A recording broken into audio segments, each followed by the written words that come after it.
मित्रों नमो नमः। मैं नागेंद्र दुबे BA तृतीय वर्ष के पाठ्यक्रम में निर्धारित ईशावास्योपनिषद का अध्ययन आप लोगों को कराऊंगा। ईशावास्योपनिषद यह शुक्ल यजुर्वेदीय उपनिषद है, अर्थात इस उपनिषद का संबंध शुक्ल यजुर्वेद से है। यजुर्वेद है ना, दो शाखाएं शुक्ल यजुर्वेद और कृष्ण यजुर्वेद। तो शुक्ल यजुर्वेद की शाखा पर जो आधारित उपनिषद है, जिसको हम ईशावास्योपनिषद कहते हैं, यह शुक्ल यजुर्वेद की काणव शाखा पर आधारित उपनिषद है। ठीक है, और यह शुक्ल यजुर्वेद का 40वां अध्याय, ठीक है, काणव शाखा पर आधारित है और यह काणव शाखा का 40वां अध्याय है। और यह जो उपनिषद है इसको हम ईशावास्योपनिषद इसलिए कहते हैं क्योंकि इसका जो प्रथम मंत्र है उसी के आधार पर इसका नाम ईशावास्योपनिषद पड़ा। इसका जो प्रथम मंत्र है, ईशावास्यमिदं सर्वं यत्किंच जगत्याम जगत तेन त्यक्तेन भुञ्जीथा मा वृथा कश्चित् धनम्। यह प्रथम मंत्र है और इसी मंत्र के आधार पर इस उपनिषद का नाम ईशावास्योपनिषद पड़ा। एक बात। दूसरी बात यह है कि यह शुक्ल यजुर्वेदीय उपनिषद है। कौन सा? तो शुक्ल यजुर्वेदीय उपनिषद है और यह शुक्ल यजुर्वेद की काणव शाखा का 40वां अध्याय। इस उपनिषद में कुल 18 मंत्र हैं। कितने मंत्र हैं? 18 मंत्र हैं। और उन 18 मंत्रों में से मैंने आपको पहले दूसरे माने ईशावास्योपनिषद का सामान्य परिचय और उसके बाद पहले और दूसरे मंत्र की व्याख्या हमने कर दिया था। ठीक है, अब तीसरे, चौथे और पांचवें मंत्र की व्याख्या इस वीडियो में आपको प्रदान करूंगा। तो देखिए, जो तीसरा मंत्र है, चौथा मंत्र और पांचवा मंत्र आपकी स्क्रीन पर अंकित है और इसके संदर्भ में आपको पढ़ना है। ठीक है, और यह आप जानते हैं कि मुख्य रूप से उपनिषदों की संख्या, प्रमाणित उपनिषदों की संख्या 10 है, परंतु कुछ विद्वानों के अनुसार और भी संख्याएं घट बढ़ सकती हैं, परंतु जिन पर भगवान शंकराचार्य के भाष्य हैं ऐसी उपनिषदों की संख्या कितनी? तो 11 है। और मैंने आपको बताया विदाई से के निकट प्रश्न मांडू कतित्राय दरे छांदोग्य बृहदारण्यकम च 10। इस तरह के जो 10 उपनिषद हैं इनको प्रमाणित उपनिषदों की संज्ञा में रखा गया क्योंकि इन पर भगवान शंकराचार्य के क्या है? भाष्य हैं। ठीक है, इस पर भगवान शंकराचार्य ने प्रस्थानत्रयी के अंतर्गत भाष्य लिखा है, इसलिए इसको हम प्रमाणित मानते हैं। अच्छा, अब तीसरे, चौथे और पांचवें मंत्र की बात बतानी। आप जानते हैं पहले और दूसरे मंत्र में जगत क्या है इसके विषय में बताया गया और फिर निष्काम कर्म क्या है इसके विषय में बताया गया। और जो आपका तीसरा, चौथा और पांचवा मंत्र है, इसमें मुख्य रूप से क्या है कि अब आगे के मंत्रों में ब्रह्म के स्वरूप का निरूपण होगा। उसके स्वरूप लक्षण और तटस्थ लक्षण की जो बात शास्त्रों में कही गई है, तो उनमें से ब्रह्म का जो स्वरूप है उसका व्याख्यान किया जा रहा है कि व्यक्ति कैसे अपने परम पुरुषार्थ परमात्मा मोक्ष की प्राप्ति कैसे कर सकता है। इन्हीं सब बातों के ऊपर जो है ये आपका तीसरा मंत्र है। और तीसरे मंत्र को अच्छे से समझिएगा तो फिर आप चौथे मंत्र और पांचवें मंत्र को समझ जाएंगे। दूसरे मंत्र में, पहले मंत्र में तो यह बात कही गई, ईशावास्यमिदं सर्वं यत्किंच जगत्याम जगत तेन त्यक्तेन भुञ्जीथा मा वृथा कश्चित् धनम्। अर्थात इस संसार में जो कुछ भी आपको चराचर दृश्यमान जगत है ना, सबका सब ईश्वर से आच्छादित है, अर्थात इनका वास्तविक मालिक ईश्वर है और ईश्वरातिरिक्त यहाँ कुछ भी नहीं। ईशावास्यमिदं सर्वम, इदं सर्वम ईशा, यह सबका सब ईश्वर के द्वारा आच्छादित है। ईश्वरातिरिक्त यहाँ पर कुछ भी नहीं है, जो भी है सबका सब क्या है? तो वह ईश्वर से व्याप्त है, अर्थात उनका वास्तविक मालिक कौन है? ईश्वर है। इसी संदर्भ में यह भी बात आई कि हमें जो है यहाँ पर तेन त्यक्तेन भुञ्जीथा, चर और अचर वस्तुओं का त्यागपूर्वक उपभोग करना चाहिए। त्यागपूर्वक उपभोग का आशय है उसे अपना नाम मान करके, ठीक है, मैंने हम उपभोग करता है, इसके स्वामी नहीं, हम लोग वस्तुओं से स्वामित्व को ना जोड़ करके उपभोगकर्ता का संबंध जोड़ करके हम मोह से बच सकते हैं। और मोही जो है वो दुख का कारण, और दुख जो है वही क्या है? अज्ञान है, वही हमारे जन्म जन्मांतर का एक कारण है। इनका उत्तरापाय है ना, तदंतराद वर्ग, इनके उत्तर अपाय हो जाने पर हमको क्या होता है? मोक्ष की प्राप्ति हो जाती है। तो हमको मोह को काटना है तो दुख कटेगा, दुख कटेगा तो ज्ञान नहीं होगा, ज्ञान नहीं होगा तो फिर बंधन नहीं होगा, फिर हमारा जन्म नहीं होगा। इस तरह से एक क्रम से हमको क्या करना है ना, अपने मुक्ति हेतु जो है प्रशस्त मार्ग को प्रशस्त करना है। अब दूसरे में ये बात आई कि हम कैसे अपनी मुक्ति मार्ग के लिए हम अपने आप को कैसे, किन कर्मों में स्वयं को लगाएं। तो वहाँ पर ये आया, ब्रुवन्नेवे कर्माणि विषेद सतम क्षमा एवं तो नान्यते तो अस्ति न कर्म लिप्यते नरे। माने हमको क्या करना? निष्काम कर्म करते 100 वर्षों की आयु की कल्पना करनी चाहिए और ऐसा करने से हम कर्म बंधन में लिप्त नहीं होते। अब तीसरी बात आई, अच्छा मान लीजिए हम निष्काम कर्म में ना लग करके सकाम कर्म में ही लग जाए, ठीक है, हम जीवन भर अपने आप को क्या करें कि विषयों और उनके भोगों में ही संलिप्त रखें, तो उसका क्या प्रतिफल है। तो उसी बात को यहाँ पर बताया गया तीसरे में। दूसरे में निष्काम कर्म की बात आई और तीसरे में क्या कहा गया कि जैसे मान लीजिए कोई व्यक्ति निष्काम कर्म की ओर ना जा करके, है ना, अपने आत्मज्ञान की ओर ना जा करके, अपने पुरुषार्थ की ओर ध्यान न दे करके वह जो है क्या करे कि विषयों और उनके भोगों में, इंद्रियजन्य सुखों में ही लिप्त रहे, ठीक है, और जो भी विषय भोग हैं उनका ही आनंद लेने में ही अपनी संपूर्ण आयु को यदि वो समाप्त कर दे तो क्या होगा।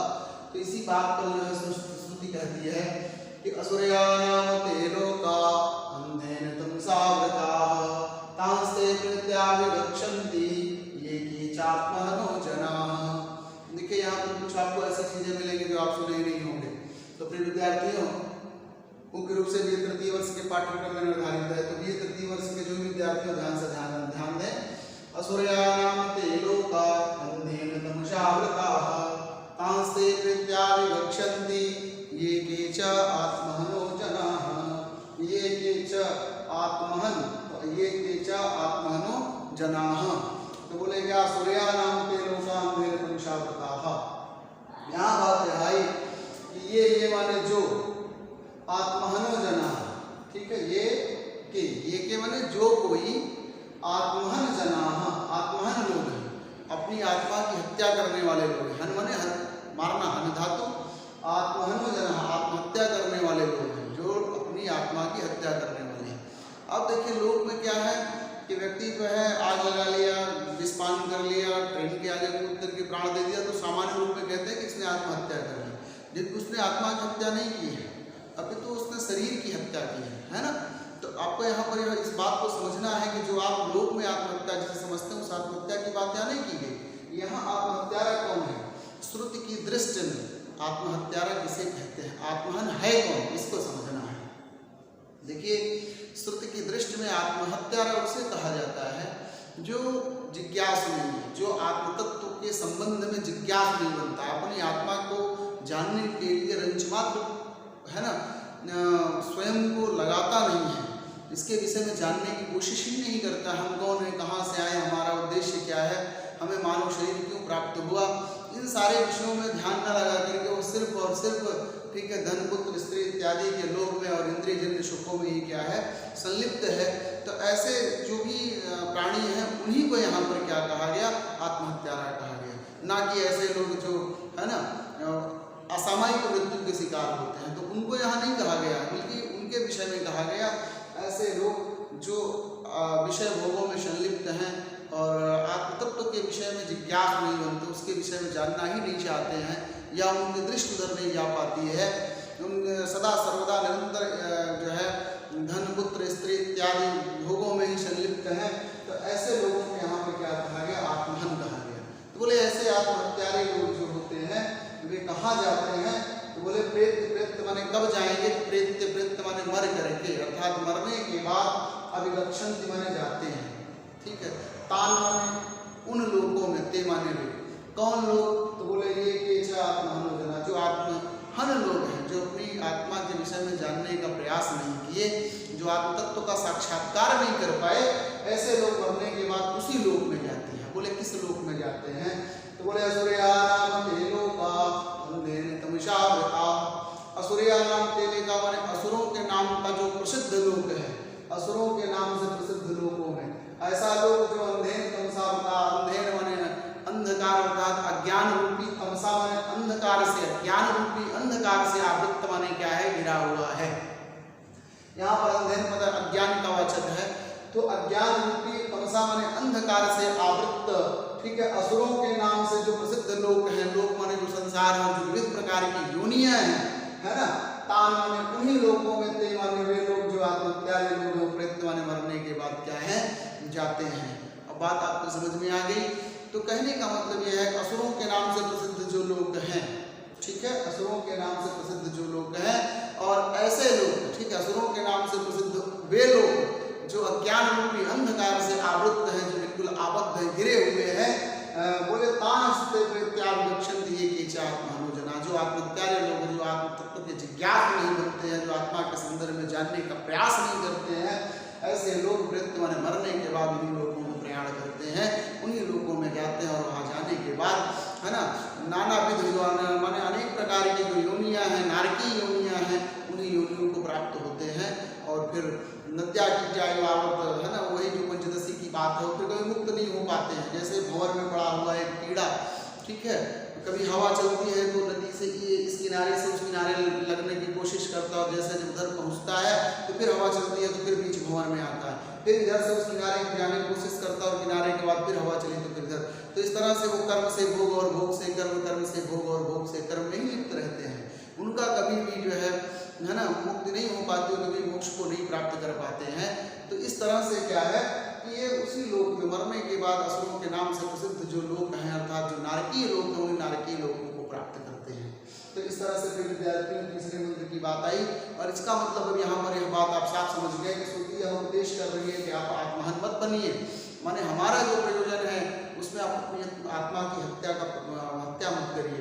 इसका अर्थ आशय यह भी हुआ कि श्रुति में जो प्रतिपादित आत्महत्या उसका अर्थ यही है कि जो व्यक्ति अपनी आत्मा के विषय में जानने का रंच मात्र प्रयास नहीं कर रहा है, अपने आत्म तत्व है ना का साक्षात्कार नहीं कर पा रहा है, तो ऐसे व्यक्ति को ये आत्महत्या कहते हैं और ऐसा व्यक्ति प्रतिदिन अपनी आत्मा की क्या करता है, हत्या करता है। ठीक है, अब मैं आगे आता हूँ। तो इसका मतलब हुआ कि यहाँ पर यदि जिज्ञासु होगा तो फिर पूछेगा कि अच्छा ठीक है भाई आप ये बताइए उस ब्रह्म का स्वरूप क्या है, वह कौन है ना, उस तत्व को हम कैसे जाने, वह तत्व क्या है, क्या मन जो है वह ही तत्व है या इंद्रियां वही तत्व है या ये सूर्य चंद्रमा जो प्रकाश हमको प्रदान कर रहे हैं ये तत्व या देवता लोग जो हैं वही है। तो कह रहे नहीं नहीं ऐसा कुछ नहीं है, आप उसके विषय में समझने की कोशिश करिए। तो आचार्य यहाँ पर क्या कर रहे हैं, उपदेश कर रहे हैं। अनेजदेकं मनसो जवीयो नैनं देवा आत्मन् पूर्ववर्षत तद्धावतो अन्यानयते तिष्ठत तस्मिन् नपो मातरिस्वादभाति। एक पद का अर्थ समझिएगा। तो बोले क्या, अनेजदेकं मनसो जवीयो नैनं देवा आत्मन् पूर्ववर्षत तद्धावतो अन्यानयते तिष्ठत तस्मिन् नपो मातरिस्वादभाति। एक पद का अर्थ आप यहाँ पर समझने का प्रयास करिएगा। तो बोले अनेजत अनएजत, अनएजत तो पहले एजत क्या है, एज कंपनी धातु है, एज जैसे ये है कि एज है, एज का अर्थ होता है कंपनी, जब कंपन करे जो चले फिरे है ना, डुलता रहे हिलता रहे उसे क्या कहते हैं, तो उसे एजत कहते हैं। परंतु यहाँ पर क्या कहा गया, तो यहाँ पर यह कहा गया कि अनएजत एकम, एकम माने परमात्मा अकेले ही, अनएजत, अनएजत माने बिना हिले डुले बिना चले फिरे, तो समझ में आया। तो बोले अनएजत एकम मनसः जवीयो, मनसः जवीयो मन से भी अधिक वेगवान है। जब तो आप समझ रहे हैं कि इस पृथ्वी लोक में सबसे तीव्रगामी कौन है, तो वह यदि किसी भौतिक वस्तु की बात की जाए तो वह कौन है, मन है, और परमार्थ में बात की जाए तो फिर आत्म तत्व है, क्योंकि वो मन से भी क्या है, तीव्रतर है। समझ में आया, तीव्रतम है, ऐसा कह लें। मन यदि तीव्रतर है तो वह परमात्मा जो है वह क्या है, वह तीव्रतम है। इस बात को समझने की चेष्टा करें। तो यहाँ पर क्या बात आई कि अनेजत एकम मनसा जवीयो नैनं देवायात्मन् पूर्ववर्षत तद्धावतो अन्यानयत्येति तिष्ठत् तस्मिन् अपो मातरिश्वः दधाति। तो बोले अनेजत, एजत नहीं अनेजत, अनएजत माने बिना हिले डुले बिना कंपन किए बिना चले फिरे, एकम माने अकेले ही वह परमात्मा, मनसः जवीयो मन से भी तीव्रगामी है। इसका अर्थ यह हुआ कि मन जो है वह परमात्मा नहीं है। समझ में आया। तो शिष्य को यह समझाने का प्रयास किया गया कि शिष्य या पुत्र या एक उपदेष्टा माने जो भी श्रवण करता है उनसे मतलब उनको यह समझाने का प्रयास किया गया कि आप मन को समझ रहे हो तो मन वह वस्तु नहीं है। तो बोले एकम अकेले ही अनेजत बिना चले फिरे वह परमात्मा वह आत्म तत्व मनसः जवीयो, मन से भी है ना, जवीय अर्थ वेगवान, मन से भी क्या है, तीव्रगामी है। और बोले न एनत नैनत, तो न एनत देवा आत्मन पूर्वम अरसत, है ना, पूर्वम माने पहले, बहुत पहले, आत्मन प्राप्त, अरसत किया, न माने नहीं, एनत माने आत्मा को, देवा माने देवताओं ने भी।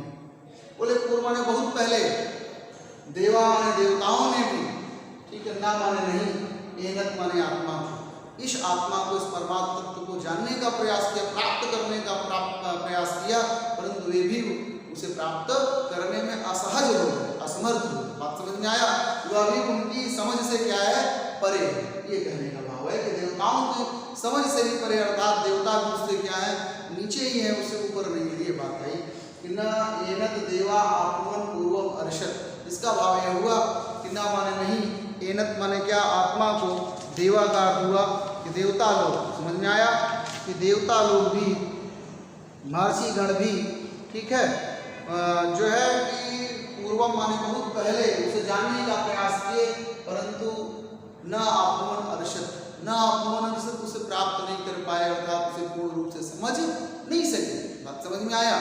तो वह मन और वाणी से परे होने के साथ साथ देवताओं की समझ, उनकी बुद्धि, महर्षि गणों के भी समझ से क्या है ना, कोसों दूर। ऐसा नहीं कि वो उसको समझा देंगे उपदेश के माध्यम से, वो बिल्कुल प्रकट हो जाएगा, या आपको उपदेश के माध्यम से समझा दिया तो आप समझ गए, आत्म तत्व है, ऐसा नहीं है, ठीक है।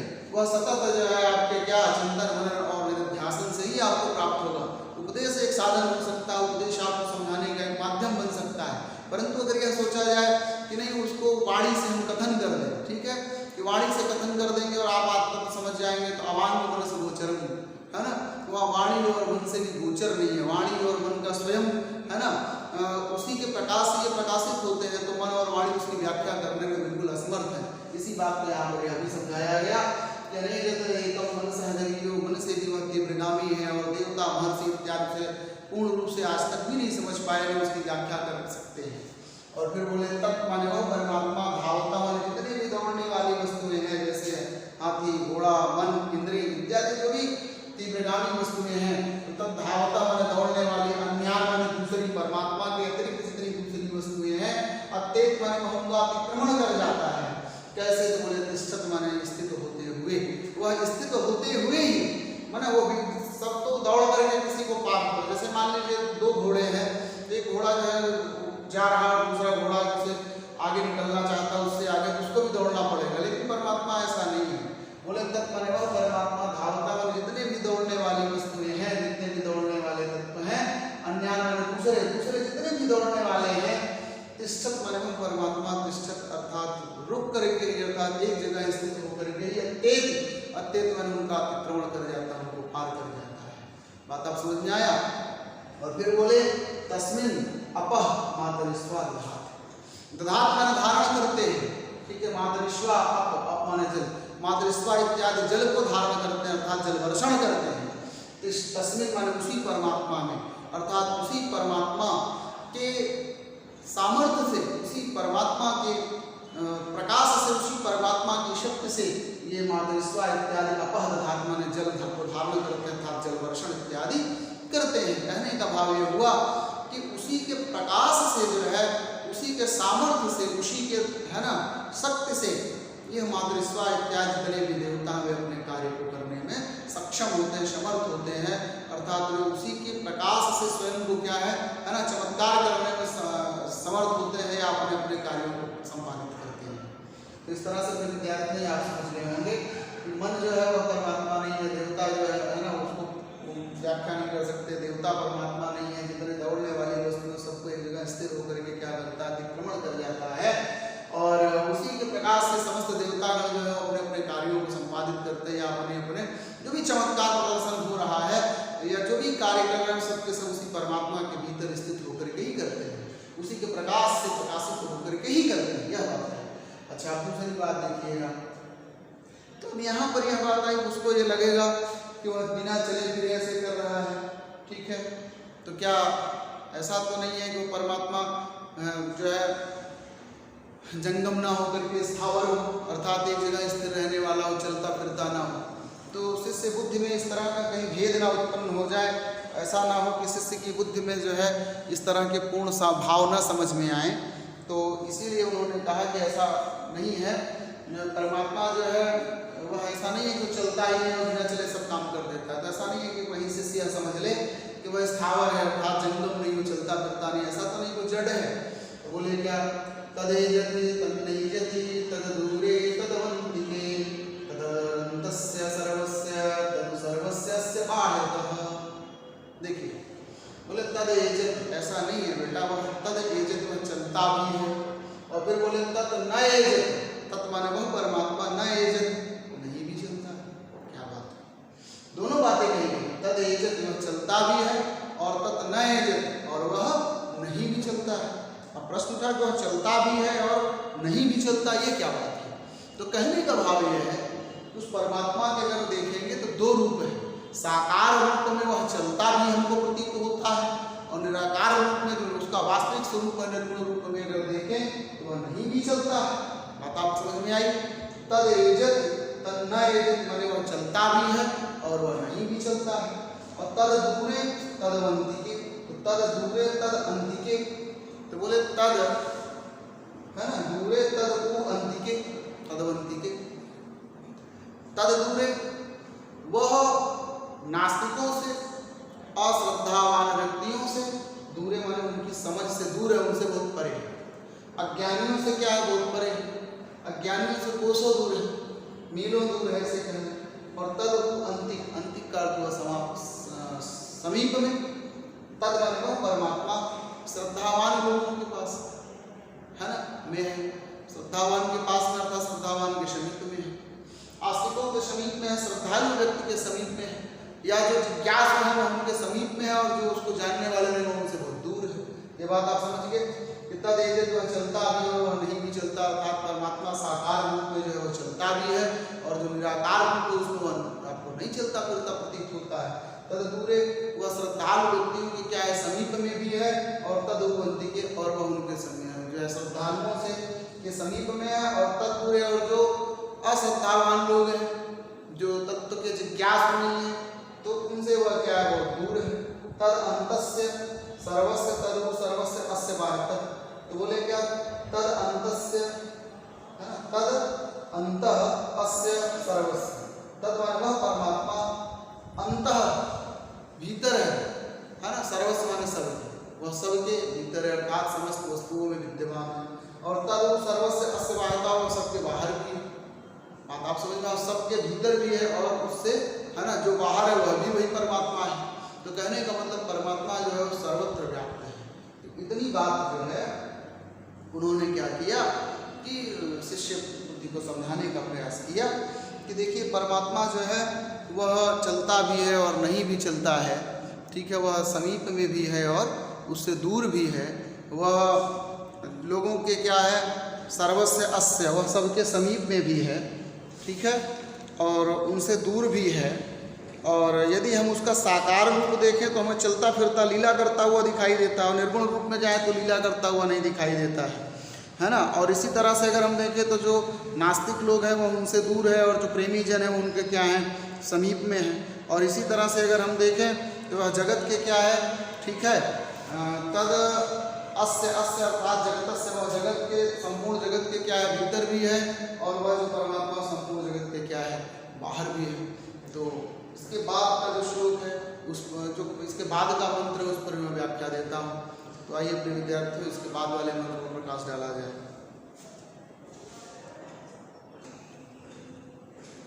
आगे का जो मंत्र है तो पहले हम इसके अर्थ को जानेंगे, फिर इसका भाव समझेंगे।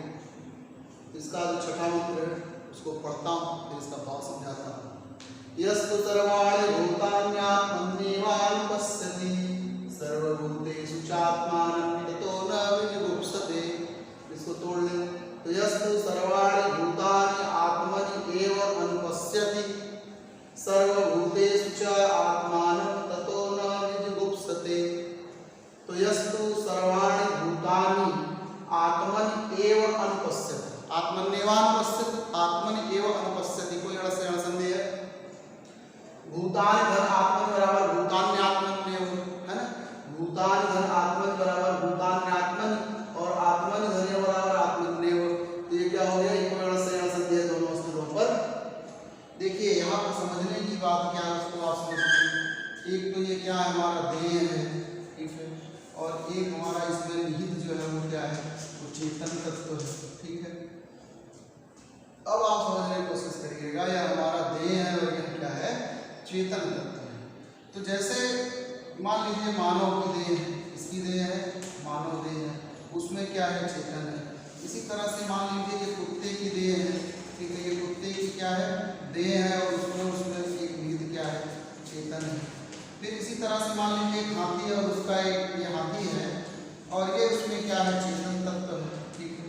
अब यहाँ समझने की बात क्या है, आप समझिए यह जो चेतन है, जितने भी इसमें चेतन आपको देखने को मिल रहा है, इसमें कहीं कोई भेद नहीं है, ठीक है। यह जो चेतन है, ठीक है, चेतन में कहीं कोई भेद नहीं है।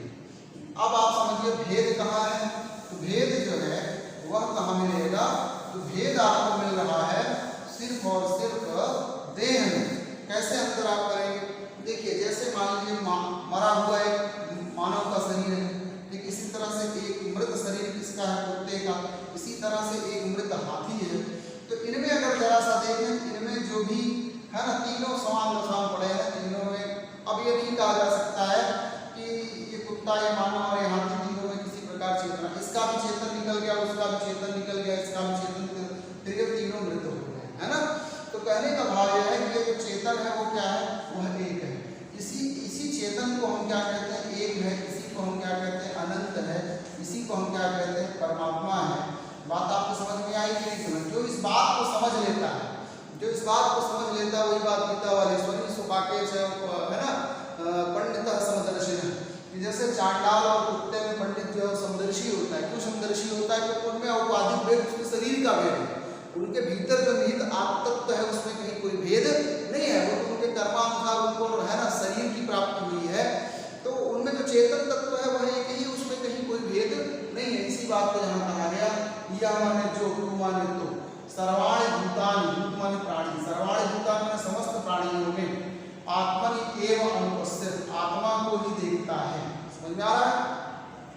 यह माने जो, तू माने तो, सर्वाणि भूतानि समस्त प्राणियों में, आत्मनि एव अनुपस्थित, आत्मा को ही देखता है। और सर्वभूतेषु च, च माने और, सर्वभूतेषु और समस्त प्राणियों में, आत्मानं, आत्मा को देखता है। ततो न विजुगुप्सते, तथा माने तो, फिर वह किसी से, विजुगुप्सते न, जुगुप्सा माने घृणा होता है, विजुगुप्सते न, किसी प्रकार से किसी से घृणा नहीं करता है, क्योंकि वह जानता है यह जो कुत्ता है, या हाथी है, मानव है, या है ना, अनेक नाना प्रकृति जो शरीर हैं, उनमें उनके कर्मों के अनुसार वो अपने शरीर को प्राप्त किया हुआ है। उसमें जो उसमें बैठा परमात्मा है, जो चेतन तत्व, उसमें कहीं कोई भेद नहीं। वो तो सिर्फ जो ब्रह्म ज्ञानी है वो उसके चेतन पर दृष्टिपात करता है, उसके औपाधिक शरीर पर नहीं जाता है। समझ में आया? तो जो इस तत्व को जान लेता है, फिर वो किसी से घृणा नहीं करता, वो सर्वत्र परमात्मा ही दिखता है। कैसे? बोले सर्वाणि भूतानि आत्मन्येवानुपस्थिति, सर्वभूतेषु च आत्मानं ततो न विजुगुप्सते। तो बोले यह माने जो, तू माने तो, जो सर्वाणि भूतानि समस्त प्राणियों में आत्मन्य उपस्थित, समस्त प्राणियों में आत्मा ही है। अनुपस्थित माने ऐसा देखता है, ऐसा समझता है। और सर्वभूतेषु च, और समस्त प्राणियों में, है ना, और समस्त प्राणियों में, आत्मानं, आत्मा को देखता है। ततो न विजुगुप्सते, वह किसी से घृणा नहीं करता है। अब बात आप समझ में आ गई? तो प्रिय विद्यार्थी, यहाँ समझने का भाव बस इतना है। अब इसी तरह से क्या है कि सर्वभूतेषु च आत्मानं, आत्मानं और स्वयं, ठीक है, और स्वयं में समस्त प्राणियों को देखता है। ततो न विजुगुप्सते, वह किसी से घृणा नहीं करता है। इसी तरह से भाव और समझ, यह माने जो, तू माने तो, सर्वाणि भूतानि समस्त प्राणियों में, आत्मन एव अनुपस्थित, आत्मन माने अपनी ही आत्मा को, अनुपस्थित माने देखता है। और सर्वभूतेषु और समस्त प्राणियों में, च माने और, आत्मानं माने स्वयं को, है ना, देखता है। ततो न विजुगुप्सते, तो वह किसी से किसी प्रकार की घृणा नहीं करता है। अर्थात समस्त प्राणियों में स्वयं को देखता है और स्वयं में समस्त प्राणियों को देखता है, फिर सर्वत्र तो आत्मतत्व ही हो गया। तो फिर भला कौन किससे क्या घृणा करेगा? इसलिए वो किसी से घृणा नहीं करता है। तो इस वीडियो को इतना ही, आगे की कक्षा में आपको और आगे